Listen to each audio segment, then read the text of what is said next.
We're going to verify that, and then when we come back, we're going to let you know about that person's name. You know, we've all been doing this for a long time, and for over the 30 years that the Muscular Dystrophy Association has waged this all-out war against the 40 known neuromuscular diseases, we have lost some of our friends along the way, some of very dear friends along the way. The war has not been without its casualties. We'd like to now take this time to remember two of the Muscular Dystrophy Association's most courageous warriors. Ed Epple, dubbed the Super Volunteers by those who knew him, and Hubert Driver, a kind, caring man with muscular dystrophy, as well as a passionate campaigner for the Muscular Dystrophy Association. Both lost their own personal battles with life this past year. Everyone in the Muscular Dystrophy Association will tell you that you could always count on Ed. However, that wouldn't come close to telling the whole story. Ed was a retired firefighter and the #1 volunteer for the San Jose MDA district. Ed and his wife Glenda would attend the monthly lockup fundraisers, coordinate the pickup of coins collected at 7-Eleven stores, and they would do just about anything else asked of them. Being very touched by the children afflicted with MD, Ed took it upon himself to visit the MDA summer camp each and every year. Boy, I don't know about you guys.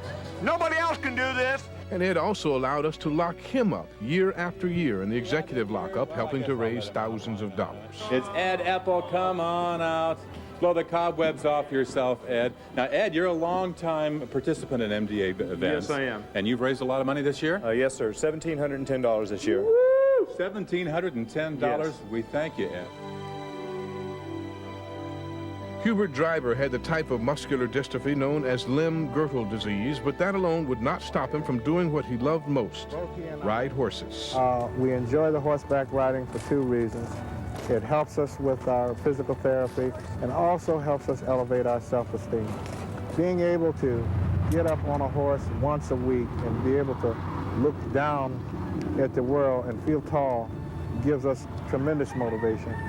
But like I said before, we wouldn't have had this opportunity unless you folks had opened your hearts like you did last year and donated to the Jerry Lewis Muscular Dystrophy Telethon so that we could have these marvelous chairs and the aids that we need to be able to take advantage of the independence that we have. Right, Brian? Right. As you just saw, Hubert was also a vocal campaigner for the Muscular Dystrophy Association. He also concentrated his efforts on the Labor Day Telethon, occupying a very important position as our guest host. Another side of Hubert, a side he made a point of being known, was how much he valued his independence. One of the things that I want to do is to sail on the bay, and I've started to put my boat together so that it can be done. I'm just like everyone else. I like to be independent. Okay. And I like to enjoy the simple things in life like the rest of them. If there are any words that can truly capture the essence of both these selfless and courageous men, those words would be true heroes. Their hard work and undying dedication to the fight against muscular dystrophy serves as an example to us all. And if they were here today, I'm sure they would encourage us to continue to keep on fighting just as they did.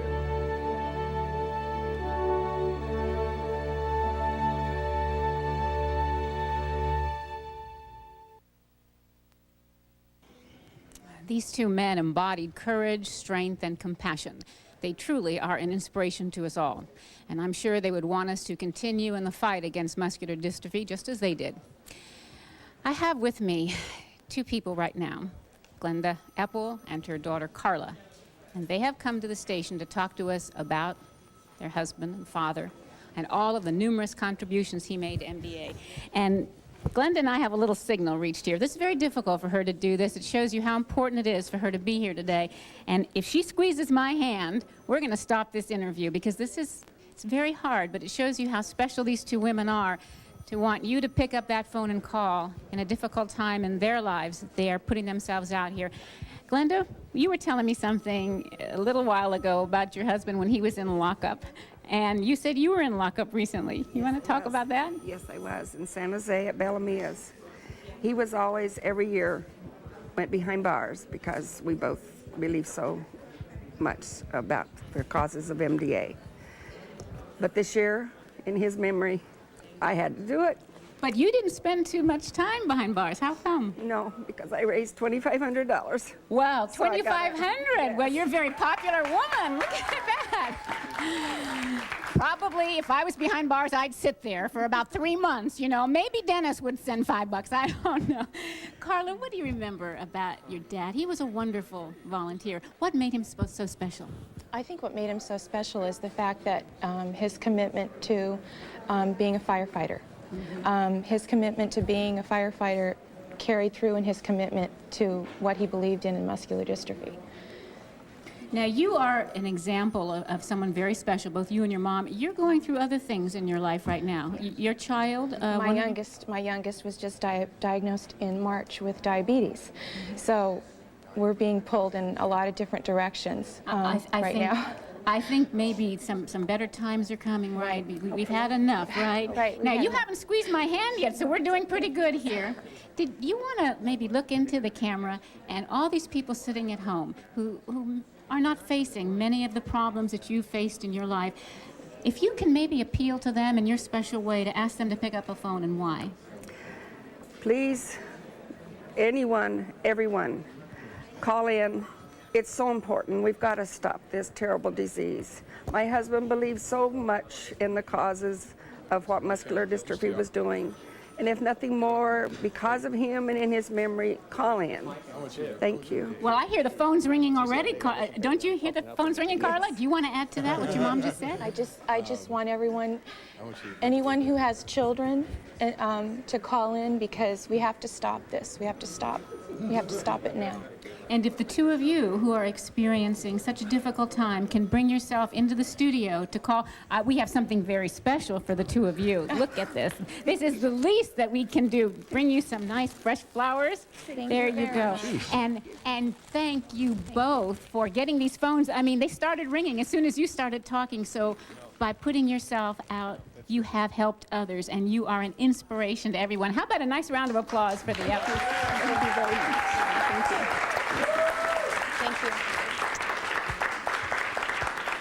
Well, if you did not pick up that telephone because you were listening to them and you can't pull yourself away when they talk, they're finished talking now, so now you can pick up your telephone, 1-800-990-0353. And let's remember the good that these noble men have accomplished and aspire to do the same.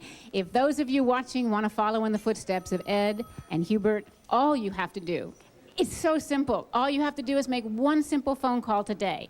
You can call at 510-803-1100. That's 510-803-1100, or 415-570-6166. That's 415-570-6166, or 408-244-1210. 408-244-1210. And you are on your way to helping the Muscular Dystrophy Association and all of the people it serves. If you can't donate your time to MDA, call in and make your pledge, $5, $10, $25, or more.